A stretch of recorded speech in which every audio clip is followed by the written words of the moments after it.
నమ్మిన వాళ్ళను, ప్రేమించే వాళ్ళను మోసం చేయకండి. ఎందుకంటే నిన్ను నమ్మిన వాళ్ళని మోసం చేస్తే నువ్వు ఎవరిని నమ్మితే నీ వెనకాలనే వస్తూ ఉంటారు. ఒక శాస్త్రం ఉంది, పొట్టోని నెత్తిలో పొడుగోడు చేయి పెడతాడంట వంచడానికి. కానీ పొడుగున్ననని చేయబెడితే ఆ పొడుగున్న వాళ్ళ నెత్తిలో భగవంతుడు ఇంకా ఎత్తుంటాడు కదా, ఇలా పెట్టి ఒత్తేస్తాడు. మనం మంచి వాళ్ళకు గోతులు తవ్వితే మన గోతులు తవ్విన వాళ్ళు మంచిగుంటారని అనుకుంటారా? ఉండరు. వెనకాల ఇంకా గోతులు తవ్వే వాళ్ళు ఉంటారు. మనం ఏది చేస్తున్నామో అది తిరిగి అంతకంటే రెట్టింపిస్తాడు దేవుడు. అన్ని భూమి మీద జరిగేదే కదా, మనం చేసే పనులే మనకు రిటర్న్ మళ్ళీ వస్తూ ఉంటాయి. మనం ఒకప్పుడు చనిపోయాక భూ ఏమలోకం పోయాక అనుభవిస్తారు, అదంతా లేదు. ఇప్పుడు భూమి మీదనే కష్ట సుఖాలు అన్ని అనుభవిస్తారు. ప్రతి ఒక్కటి మనం చేసేదన్నీ కాలం ఇలా ఇలా ఇలా రాసి పెట్టుకుంటా ఉంటది. ఖచ్చితంగా దానికి జవాబు చెప్పే పంపిస్తుంది. ఊరికి ఏం పంపదు.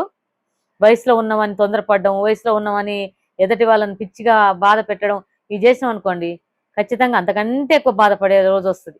ఇది మాత్రం నిజం.